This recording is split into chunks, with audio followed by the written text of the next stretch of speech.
Hi అండి, welcome to my channel Chinnu's kitchen. ఈరోజు మీకు పాలక్ పూరీలు ఏ విధంగా చేసుకోవాలో, అదేవిధంగా విత్ ఆలు గ్రేవీతో చాలా అంటే చాలా టేస్ట్గా ఉంటుంది.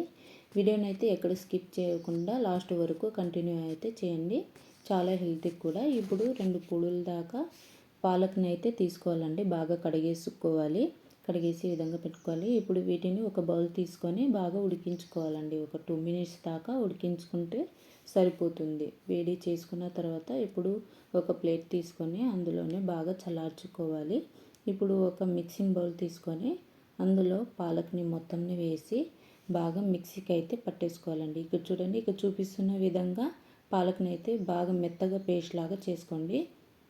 ఇక్కడ నేను 2 కప్పుల దాకా గోధుమ పిండిని అయితే తీసుకున్నాను. అదేవిధంగా అందులో తగినంత సాల్ట్ వేసుకుంటున్నాను. అదేవిధంగా ఇందులో వామును కూడా వేసుకోవాలండి. ఈ చిన్న సైజు అల్లం అయితే తీసుకున్నాను. అదేవిధంగా పచ్చిమిరపకాయలండి. వీటి రెండింటిని కూడా ఇలా మెత్తగా అయితే పేస్ట్ని అయితే చేసుకోవాలి. పిండిలో వేస్తాం కాబట్టి వీటిని అయితే వీలైనంత మెత్తగా అయితే పేస్ట్ లాగా చేసుకోవాలి. ఇప్పుడు మిక్సీ పట్టుకున్న పాలక్ని అదేవిధంగా పచ్చిమిర్చి పేస్ట్ని కూడా రెండింటిని వేసి విధంగా కలిపేసుకోవాలండి. పిండిలో వేయాలి పచ్చిమిర్చిని, అదేవిధంగా పాలక్ని రెండింటిని కూడా పిండిలో వేసి ఈ విధంగా కలిపేసుకోవాలి. మధ్య మధ్యలో వాటర్ని వేస్తూ ఈ విధంగా బాగా పిండిని అయితే బాగా తడుపుకోవాలండి. చూపిస్తున్న విధంగా బాగా కలిపేసుకోండి. అదేవిధంగా లాస్ట్కి 1 స్పూన్ దాకా ఆయిల్ని వేసి కలిపేసుకోండి. ఆయిల్ వేయడం ద్వారా పిండి అనేది మెత్తపడుతుంది. పూరీలు చేసినప్పుడు కూడా బాగా సాఫ్ట్గా వస్తాయండి. ఈ పిండిని ఒక అరగంట సేపు పక్కనైతే నానపెట్టుకోండి. అప్పుడైతేనే పూరీలు అనేటివి బాగా పొంగుతూ సాఫ్ట్గా వస్తాయి. ఇప్పుడు ఒక బాల్ సైజు పిండిని తీసుకొని పూరీలాగా అయితే చేసుకోవాలి. ఇక్కడ చూపిస్తున్న విధంగా చూడండి, చాలా జాగ్రత్తగా ఏ విధంగా చూపిస్తున్నానో ఆ విధంగా ట్రై చేయండి. పెద్ద సైజు బాల్ సైజు పిండిని తీసుకోవాలి. ఒకేసారి పెద్దగా పూరీలాగా అయితే చేసుకుందాము. ఇక్కడ చూడండి, చపాతీకైనా పూరీలు చేసినప్పటికైనా ఈ విధంగా పిండిని అయితే అరగంట సేపు అయితే పెట్టుకోవాలండి. అప్పుడైతేనే చాలా సాఫ్ట్గా వస్తాయి. చపాతీ చేసుకున్నప్పుడు, పూరీలు చేసుకున్నప్పుడు ఈ విధంగా తడిపేసి పెట్టుకోండి. చాలా అంటే చాలా బాగా వస్తాయి. ఇక్కడ చూడండి, పూరీలను పెద్దగా చేసి అదేవిధంగా ఒక చిన్న బౌల్ తీసుకొని ఈ విధంగా కట్ చేసి పెట్టుకోండి. రౌండ్గా షేప్ అనేది బాగా వస్తుంది.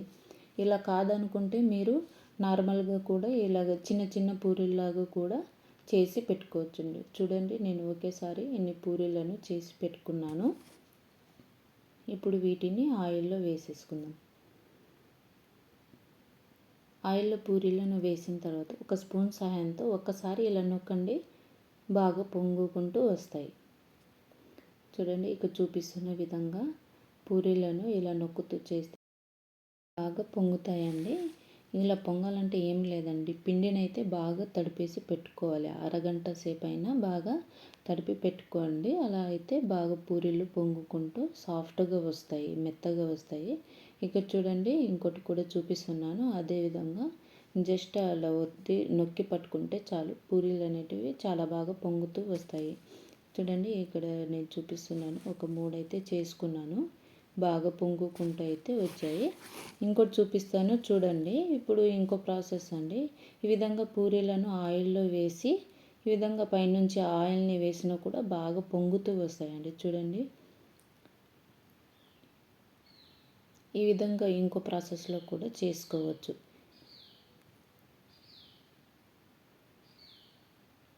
ఇప్పుడు పూరీలను అయితే తీసేసుకుందాము. చాలా అంటే చాలా బాగా పొంగుతూ వస్తున్నాయండి.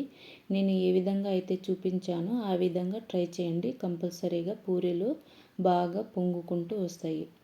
ఇక్కడ చూడండి, నేను ఇన్ని పూరీలు చేశాను. బాగా మొత్తం అన్నీ కూడా బాగా పొంగుతూ వచ్చాయి. ఇప్పుడు మీకు ఆలు గ్రేవీ ఏ విధంగా చేసుకోవాలో చూపిస్తానండి. ముందుగా ఒక 4 ఆలుని తీసుకోండి. పైన పొట్టుని ఈ విధంగా తీసేసి పెట్టుకున్నాను. అందులోనే పచ్చి బఠానీ ఉంటుంది కదండి, పచ్చి బఠానీ తీసుకోండి. మటర్, ఈ విధంగా ఆలులో మటర్ చాలా టేస్టీగా ఉంటుంది.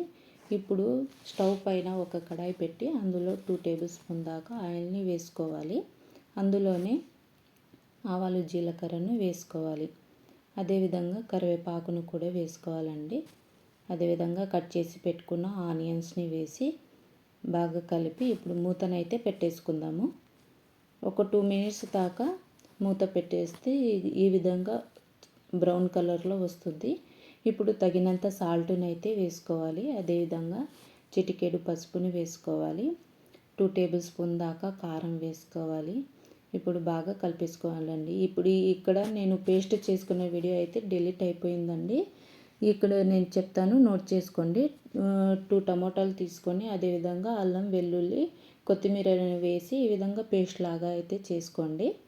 అదేవిధంగా కట్ చేసి పెట్టుకున్న ఆలు అదేవిధంగా పచ్చి బఠానీ 2 వేసి బాగా కలిపేసుకోండి. ఈ విధంగా ఒక 2 మినిట్స్ దాకా బాగా కలిపేసి పెట్టండి. అదేవిధంగా ఇందులో తగినంత వాటర్ని వేసి బాగా పెట్టుకోవాలండి. ఆలుని ఉడికించుకోలేదు కదా, అలాగే కట్ చేసి పెట్టుకున్నాం కాబట్టి ఇప్పుడు ఇందులో తగినంత వాటర్ పోసుకొని బాగా ఉడకపెట్టుకోవాలి. ఈ విధంగా వాటర్ని వేసి ఒక 5 to 10 మినిట్స్ దాకా బాగా ఉడకపెట్టుకుంటే ఆలు కూడా ఉడికిపోతుంది. లో ఫ్లేమ్లో గ్యాస్ని పెట్టేసి ఉడికించుకుంటే గ్రేవీ అనేది రెడీ అయిపోతుందండి.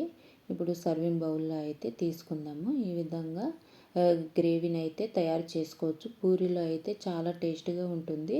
మా ఛానల్ గిన మీకు నచ్చినట్లయితే ప్లీజ్ ఛానల్ని సబ్స్క్రైబ్ చేసుకోండి. అదేవిధంగా లైక్ చేయండి. మీరు కూడా ఈ విధంగా ట్రై చేసి పూరీలు ఏ విధంగా వచ్చాయో కమెంట్ అయితే చేయండి. Thank you.